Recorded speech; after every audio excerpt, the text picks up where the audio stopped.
샬롬 2월 18일 금요일 하나님 나라를 시작하는 말씀 묵상 시간입니다. 오늘 우리 우신 공동체에게 주신 하나님 말씀은 시편 73편 1절에서 16절 말씀입니다. 젊은 이 누리 최민호 집사님께서 말씀을 봉독해 주시겠습니다. 하나님이 참으로 이스라엘 중 마음이 정결한 자에게 선을 행하시나 나는 거의 넘어질 뻔하였고 나의 걸음이 미끄러질 뻔하였으니 이는 내가 악인의 형통함을 보고 오만한 자를 질투하였음이로다. 그들은 죽을 때에도 고통이 없고 그 힘이 강건하며 사람들이 당하는 고난이 그들에게는 없고 사람들이 당하는 재앙도 그들에게는 없나니 그러므로 교만이 그들의 목걸이요 강포가 그들의 옷이며 살찜으로 그들의 눈이 솟아나며 그들의 소득은 마음의 소음보다 많으며 그들은 능욕하며 악하게 말하며 높은 데서 거만하게 말하며 그들의 입은 하늘에 두고 그들의 혀는 땅에 두루 다니는도다.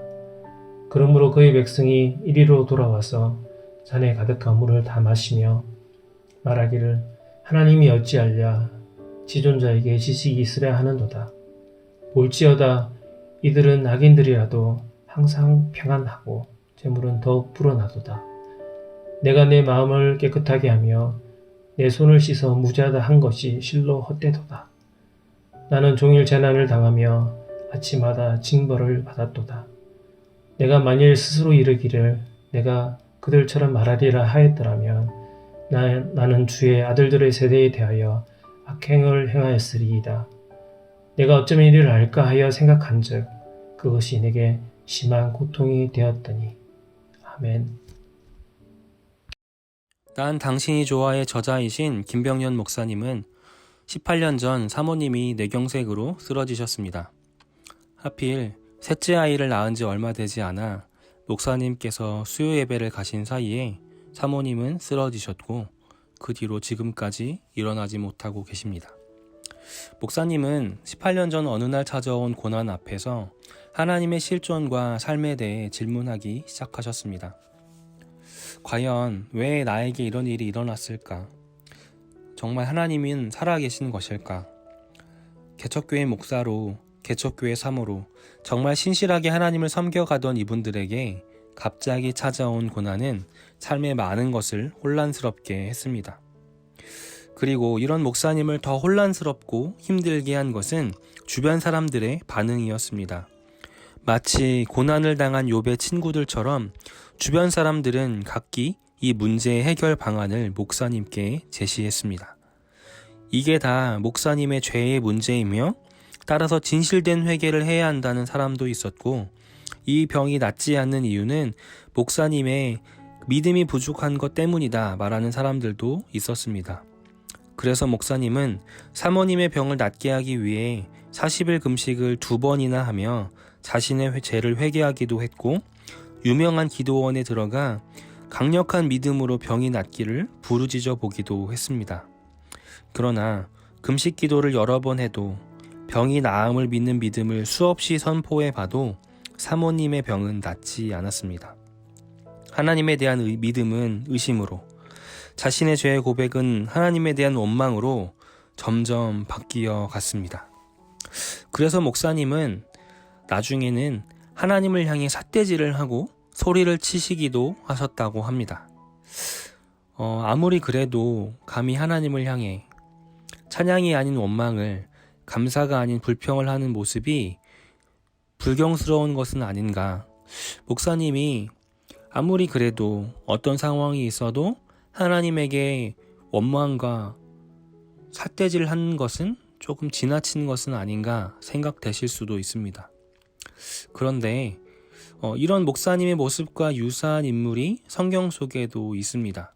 바로 욥입니다. 욥 또한 어느 날 맞이한 삶의 큰 고통 앞에서 하나님을 원망합니다. 욥기 7장 11절에 보면 그런즉 내가 내 입을 금하지 아니하고 내 영혼의 아픔 때문에 말하며 내 마음의 괴로움 때문에 불평하리이다 라고 말씀합니다. 욥은 심지어 자신이 태어난 것을 저주하고 원망하기까지 했습니다. 그런데 이러한 불경스러운 욥의 태도에 대해 하나님은 욥을 질책하지 않으셨습니다. 오히려 하나님은 이런 욥의 태도가 그의 친구들이 보인 태도에 비해서 옳다라고 말씀하셨습니다. 고통을 당할 때 우린 어떻게 해야 할까요? 그 고통을 꾹꾹 누르고 그럼에도 은혜를, 그럼에도 감사를 고백해야 할까요? 하나님이 우리에게 그것을 원하실까요? 그렇지 않습니다. 우리가 착각하는 것은 고난을 당할 때 불평과 원망의 소리를 내면 안 된다고 생각하는 것입니다. 아픔과 고난을 겪음에도 무조건 아픔을 외면한 채 감사를 고백해야 한다고 생각하는 것입니다. 이에 대해서 제임스 패커라는 신학자는 이렇게 말합니다. 아픈데도 울지 못하게 하고 감사하라고 하는 것은 성경적 기독교의 한 형태가 아니라 르네상스 이후 서구 문화에서 볼 수 있는 플라톤의 유산이다. 또 안토니 블룸이라는 신학자도 이렇게 말합니다.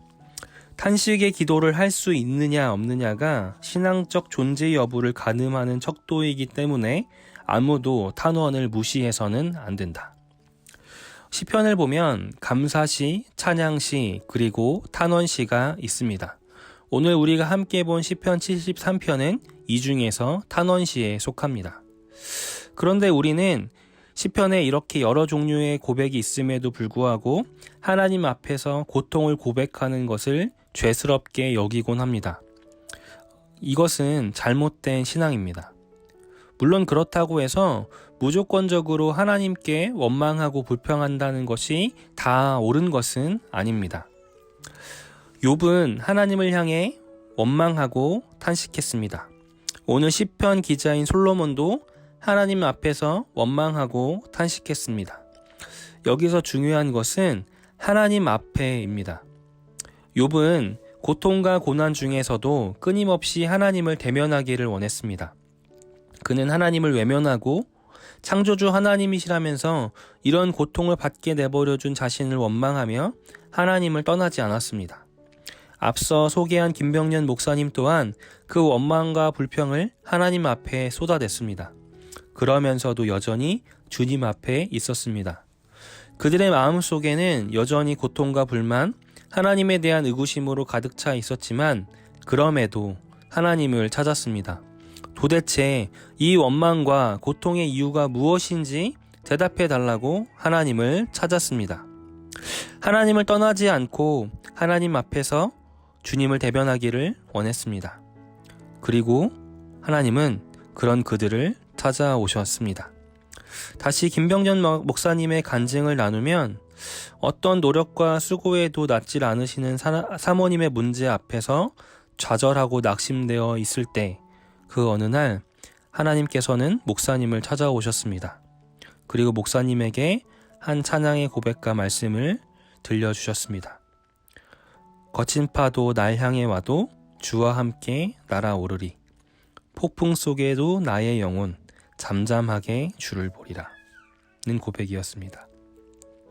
지금의 고통과 고난 속에서도 하나님은 목사님과 함께하고 계시고 또 이 고난과 고통 속에서도 목사님 또한 하나님과 함께하기를 원하고 계심을 느꼈습니다.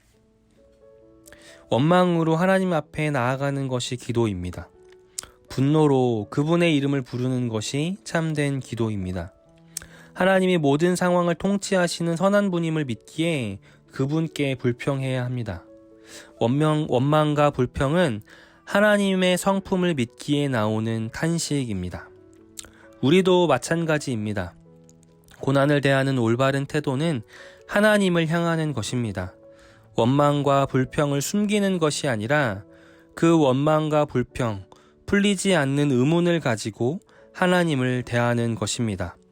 원망하고 불평하며 하나님을 외면하는 것이 아니라 원망하고 불평하는 것을 가지고 하나님을 마주하는 것입니다. 그리고 하나님을 마주하는 것 그 자체가 우리에게 응답이 될 것입니다. 제가 좋아하는 문장이 하나 있습니다. 마르바던이라는 신학자가 한 말인데요. 원망과 원수에 대한 적대감을 하나님께 모두 토로하면 하나님의 성품이 우리 가운데 들어온다. 오늘 내 안에 있는 원망, 고통, 불평, 이것들을 가지고 하나님 앞에 진솔하게 나아가시기를 바랍니다. 그럴 때에 하나님께서는 나의 탄식과 슬픔 속으로 찾아오셔서 하나님의 성품으로 우리를 채워주실 것입니다. 기도하겠습니다. 거룩하신 하나님, 오늘 제 삶에 이해되지 않는 어려움과 고통이 있습니다. 누군가를 향한 원망과 불만도 있습니다. 이해되지 않는 하나님에 대한 의심과 불만도 있습니다. 주님, 그래서 오늘 주님을 보고 싶습니다. 주님을 마주하고 싶습니다.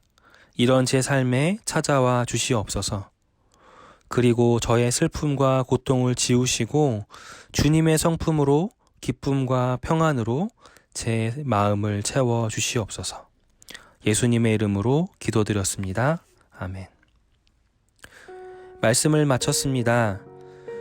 출근길에 또 하루를 시작하시며 내 마음과 발걸음을 무겁게 하는 문제가 있으시다면 지금 잠시나마 그 걸음과 생각을 멈춰 하나님께 그 마음을 솔직하게 고백하시며 하나님의 성품으로 나의 마음이 채워지시기를 기도하시면 좋겠습니다. 우리 잠시 묵상하겠습니다.